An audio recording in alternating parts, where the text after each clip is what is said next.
Guys, female cricket के match previews और fantasy 11 predictions में आपका स्वागत है। मैं और अंकित आपके साथ first ODI of Ireland versus England को डिस्कस करेंगे। इंग्लैंड इस समय आयरलैंड का टूर कर रहे हैं जो कि 7 सितंबर को स्टार्ट होगा एंड 17 सितंबर को कंक्लूड होगा। इस पूरे टूर में पहले 3 ओडीआई मैचेस खेले जाएंगे जो कि आईसीसी विमेंस चैंपियनशिप का हिस्सा रहेंगे। उस पॉइंट ऑफ व्यू से काफी इंपॉर्टेंट मैचेस हो सकते हैं ये तीनों। फिर उसके बाद कंक्लूड होगा ये 11th को, देन 14 to 17 तीन T20 मैचेस खेले जाएंगे। सबसे पहले बात करते हैं फर्स्ट ओडीआई के बारे में कि जो टीम्स है वो कैसा अप्रोच कर सकते हैं। हमने आईसीसी चैंपियनशिप का जो पॉइंट किया था वो काफी इंपॉर्टेंट होगा क्योंकि आयरलैंड के पर्सपेक्टिव से उन्होंने अभी श्रीलंका के खिलाफ जो सीरीज खेली थी, 3 ओडीआई मैचेस जो उसमें हुए थे, उसमें आयरलैंड ने 2-1 से वहां पे अपने नाम पे जीत दर्ज करी थी, जिसकी वजह से वो चैंपियनशिप टेबल में उनको पहले पॉइंट्स जो थे वो उनको मिले थे। एंड अगर बात करें इंग्लैंड की, तो इंग्लैंड काफी एक कंफर्टेबल पोजीशन पे है। वो सेकंड है टेबल पे 11 विंस के साथ 18 मैचेस में। काफी एक स्ट्रॉन्ग होल्ड है इंग्लैंड के पास इस समय एंड काफी हाई चांसेस है कि वो क्वालिफाई कर जाएंगे।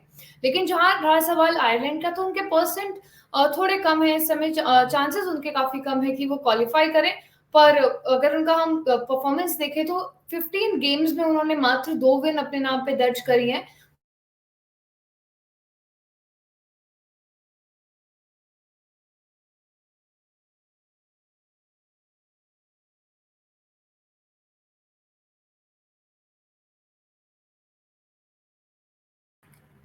हाय Prashasti and coming to this point, एक जो आयरलैंड वर्सेस इंग्लैंड की सीरीज है आई थिंक काफ़ी इंटरेस्टिंग होगी बिकॉज आयरलैंड के लिए पिछला वो जो सीरीज था श्रीलंका के खिलाफ काफ़ी अच्छा था। एंड उसके बाद अभी इंग्लैंड के लिए देखा जाए तो दी 100 के बाद उनका ये पहला सीरीज है एंड उस लिहाज से बहुत क्रूशल होगा बिकॉज काफ़ी यंग प्लेयर्स को चांस मिल रहा है। एंड दी 100 के बाद उनका ये पहला वनडे सीरीज है बिकॉज न्यूजीलैंड के खिलाफ खेला था उन्होंने दी 100 के पहले। एंड उसके बाद काफ़ी सारे यंगस्टर्स जो दी 100 में उन्होंने काफ़ी अच्छा प्रदर्शन था उसके चलते आए। एंड आयरलैंड के लिए श्रीलंका को उन्होंने मात दी थी एंड वो जो दो विन्स आए वहाँ से आई है, एक हिस्टोरिक विन थी। वो जो चेज भी था आखिरी मैच में काफ़ी अच्छा था। उस लिहाज से दोनों टीम्स के लिए अलग अलग ऑब्जेक्टिव्स रहेंगे, लेकिन आई थिंक ऑब्वियसली आयरलैंड के लिए आई एम थिंकिंग कि एक बहुत अच्छा मौका है बिकॉज मोमेंटम भी है। बहुत ज़्यादा टाइम नहीं हुआ है उस सीरीज को और इंग्लैंड काफी यंग स्क्वाड लेकर आई है including the captain Kate Cross because पहली बार मौका मिलेगा इनको कप्तानी करने का। तो काफी इंटरेस्टिंग सीरीज की हम उम्मीद कर सकते हैं फ्रॉम बोथ द एंड्स। या एंड अगर हम बात करें जो अप्रोचिंग T20 वर्ल्ड कप है जो कि अक्टूबर में होने वाला है, उसमें हमने देखा कि इंग्लैंड ने अपनी स्क्वाड अनाउंस करी थी। वो स्क्वाड एंड ये जो स्क्वाड उन्होंने आयरलैंड टूर के लिए चूज करी है वो काफी डिफरेंट है। उन्होंने अपने सारे प्लेयर्स को इस समय एक प्रॉपर रेस्ट दिया है क्योंकि कंसिडरिंग कि अभी T20 वर्ल्ड कप आ रहा है, तब कोई भी इंजरीज या कोई भी ऐसा प्रॉब्लम अपनी टीम में नहीं करना चाहते हो। Apart from base Heath and Freya camp, कोई भी सिमिलैरिटीज नहीं है दोनों ही टीम्स में, कोई कॉमन प्लेयर्स नहीं है। बाकी सारे उन्होंने T20 में एंड ओडीआई में प्लेयर्स डिफरेंट करे हैं। अभी हमने मेंशन किया बेस हीथ और फ्रिया कैंप का। फ्रिया कैंप के परफॉर्मेंस के बारे में बात करते हैं अंकित, कि हमने देखा कि उन्होंने अभी द 100 टूर्नामेंट खेला था, तो बहुत अच्छा वहाँ पे इंग्लिश प्लेयर्स को बहुत ग्रूम कर सकते हैं वो, वहाँ पे एक अच्छा परफॉर्मेंस उनका आता है। कंसिडरिंग दैट, एंड ये सिर्फ मात्र 19 साल की काफी यंग बैटर है, ऑलराउंडर है, पर इनका परफॉर्मेंस अगर देखें तो वो वेराइटी की जो हम बात करते हैं, लेफ्ट हैंडेड है एंड लेफ्ट आर्म पेसर है, तो काफी इंपॉर्टेंट रोल उनका वहां पे आता है। प्लस आप देख सकते हो कि T20 आईज में भी 12 इनिंग्स उन्होंने खेले हैं एंड 124 रन बनाए हैं। साथ ही साथ विकेट्स भी उनके उतने आए। बट ओडीआईज का अगर हम कंसीडर करें तो ओडीआईज में उन्होंने 2 इनिंग्स मात्र खेले हैं जिसमें बैटिंग कह सकते हैं चांसेस नहीं आए उतने, पर अगर बॉलिंग की बात करें तो 3 विकेट थे। काफी हम कह सकते हैं काफी कम इनका करियर है ओडीआई क्रिकेट में। कंसिडरिंग दैट, नेक्स्ट मैच में आप इनसे कितनी होप्स रखते हो? आई थिंक इंग्लैंड के पॉइंट ऑफ व्यू से बहुत क्रूशल रहेगा बिकॉज ये फ्रेया कैम्प की अगर बात करें तो मेन टीम का हिस्सा रही है पिछले कुछ टाइम से। इवन जो न्यूजीलैंड के खिलाफ सीरीज थी वहाँ पे देखा था एंड उनके लिए वो सीरीज काफ़ी हद तक एक कमबैक वाली सीरीज थी बिकॉज इंजुरी के थ्रू आ रही थी। एंड उसके बाद इस सीरीज में देखें तो इफ यू सी काफ़ी यंग स्क्वाड है, उस लिहाज से आई थिंक ऐसे यंगस्टर्स का रोल थोड़ा सीनियर हो जाता है बिकॉज अगर हम स्क्वाड को देखें तो थोड़ा सा एक्सपीरियंस इनके पास है। एंड शायद वो बहुत क्रूशल रहेगा खास करके बिकॉज दोनों डिपार्टमेंट्स में आई थिंक कंट्रीब्यूट करती है एंड काफ़ी क्रूशल सीरीज भी हो सकती है, खास करके I think because she is a left armour. I think I am expecting कि गेंदबाजी में भी एक अच्छी वैरायटी लाती है इंग्लैंड के लिए, उस लिहाज से गेंदबाजी में भी क्रूशल, बट इंटरेस्टिंग रहेगा कि बैटिंग किस नंबर पे करेंगे, बिकॉज जो न्यूजीलैंड के खिलाफ सीरीज थी वहाँ पे अलग अलग नंबर्स मिलते हैं T20 सीरीज में। तो I think it will be very interesting to see कि फ्रेया कैम्प का नंबर क्या होगा, एंड उनके लिए भी बहुत क्रूशल सीरीज है बिकॉज बहुत ज़्यादा गेम टाइम उनको मिला नहीं है, खास करके बिकॉज इंजरी के बाद बहुत सारे मैचेस उन्होंने खेले नहीं है, खास करके अगर हम इंग्लैंड की बात करें तो। या एंड अंकित, आपने जो मेंशन किया फ्रेया कैंप ने, इवन हम कह सकते हैं जो 2 ओडीआईज उन्होंने खेले भी हैं तो वो इंडिया के ही खिलाफ उन्होंने खेले थे, जब वो 2022 सितंबर की जो सीरीज थी, ओडीआई सीरीज, जो कि हम कह सकते हैं जो लेजेंडरी पेसर इंडिया की थी झूलन गोस्वामी, उनकी लास्ट सीरीज थी, तब इन्होंने डेब्यू किया था फ्रेया कैंप ने उसमें। सो उसमें इवन हम उसमें देख सकते हैं कि झूलन की जो लास्ट इनिंग्स थी ना, उसमें गोल्डन डक में आउट किया था। वो एक मोमेंट वहाँ पे फ्रेया कैम्प का हम याद कर सकते हैं कि उनका जो ओडीआईज में था वो वहाँ पे हुआ था, बट कंसिडरिंग कि ये उनका भी 3rd ओडीआई मैच हो सकता है, वो एक काफी एक इंटरेस्टिंग पॉइंट होता है कि वो इस बार कैसा परफॉर्मेंस लेके आती हैं आयरलैंड के खिलाफ, कंसिडरिंग कि उनको T20 आईज में भी मौका मिलेगा वर्ल्ड कप में। एक अच्छा उनके लिए प्रैक्टिस हो सकता है।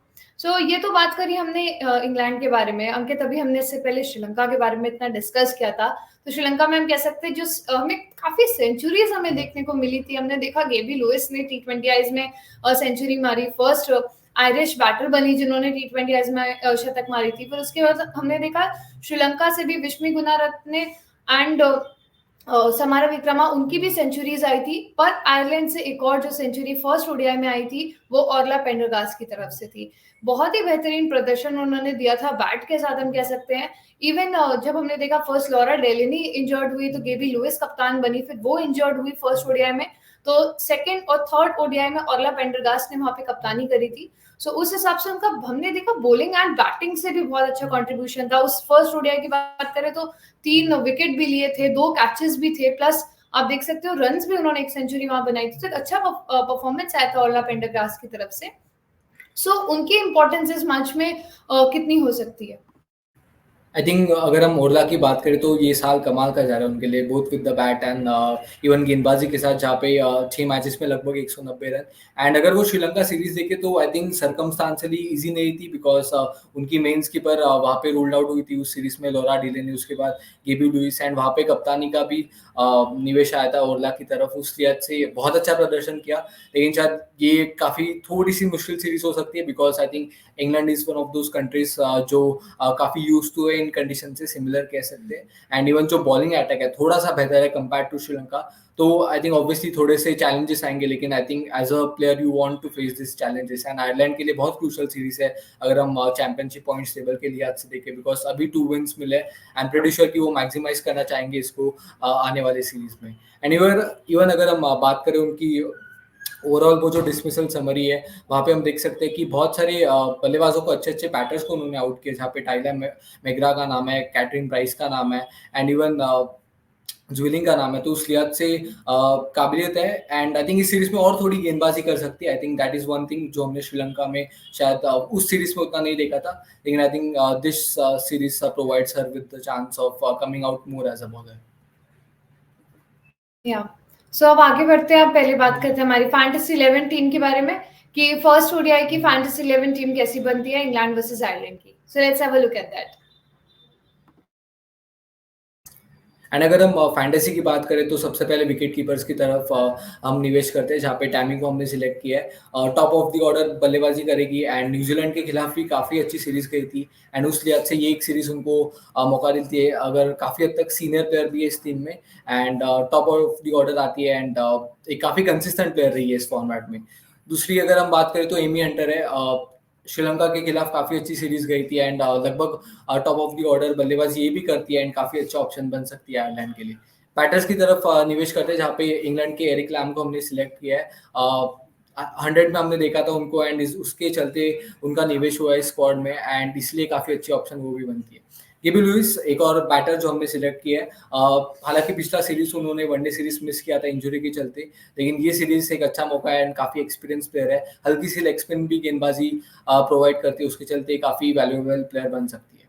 ऑलराउंडर्स की तरफ निवेश करते हैं, जहाँ पे ओरला हमारी कप्तान है, नंबर 3 पे बल्लेबाजी करती है। गेंदबाजी आपको 6-7 ऑड ओवर्स दे सकती है, जिसमें काबिलियत है उनके पास, एंड बैटिंग के साथ भी काफ़ी अच्छा फॉर्म है, तो एक काफ़ी टेम्पटिंग स्किपर इस फैंटेसी टीम की वो बनती है। आयरलैंड के लिए हालांकि लोअर डाउन दी ऑर्डर आते हैं इन द बैटिंग, लेकिन गेंदबाजी काफ़ी अच्छी उन्होंने करी थी हाल ही सीरीज में जो श्रीलंका के खिलाफ हुई थी, एंड बल्लेबाजी करने की भी काबिलियत है उनके पास, जो नंबर 6 नंबर 7 खास करके वनडेज में बैटिंग आई जाती है, तो काफ़ी इम्पैक्टफुल ऑलराउंडर हम इस टीम में देख सकते हैं। फ्रेया कैम जो इंग्लिश के ऑलराउंडर है, आई थिंक काफ़ी हद तक हमें सारे ओवर से डालते हुए दिखेंगी, एंड बल्लेबाजी में भी हमने देखा है कि इंग्लैंड ने अक्सर एज अ फ्लोटर उनको यूज़ किया है, सो इसलिए 5-6-7 इन 2-3 नंबर जहाँ पे ये बल्लेबाजी करते हुए हमें दिख सकती है। एक और प्लेयर मैकडोनल्ड, जो हमने as a fourth allrounder in this team select किया है। गेंदबाजों की तरफ निवेश करते हैं, जहाँ पे केट क्रॉस हमारी वाइस कैप्टन है, जो इंग्लिश कीपर है, काफ़ी एक्सपीरियंस है, इस फॉर्मेट को काफ़ी हद तक अच्छे से जानती है, एंड क्वाइट आइडेंटिकल है उनके लिए, एंड बिकॉज कप्तानी भी करेंगी, एंड इन कंडीशंस में शायद एक काफ़ी अच्छा ऑप्शन बन सकती है वाइस कैप्टन का। इजी योंग, जिनकी वापसी हुई है इंग्लैंड की स्क्वाड में, एंड काफ़ी यंग पेसर है, हमने 2023 में भी देखा था इनको, WPL में भी देखा था, एंड क्योंकि ये कंडीशंस काफ़ी पेसर फ्रेंडली हम बोल सकते हैं, उस लिहाज से एक और हमने पेसर हमारे टीम में ऐड किया है। लॉरेन फेलर, जो इंग्लैंड की एक और पेसर जो हमने इस टीम में ऐड किया है, उसके चलते हमारा कॉम्बिनेशन है जहाँ पे 3 गेंदबाज, 4 ऑलराउंडर्स, 2 बैटर्स और 2 विकेट कीपर्स।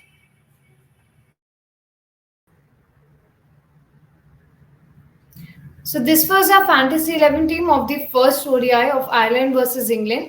मैं आपसे रिक्वेस्ट करूंगी, हमारी और भी वीडियोस होंगी इस टूर से रिलेटेड, प्लीज उनको भी चेकआउट कीजिएगा। Plus don't forget to like, share and subscribe to female cricket. Thank you guys for watching.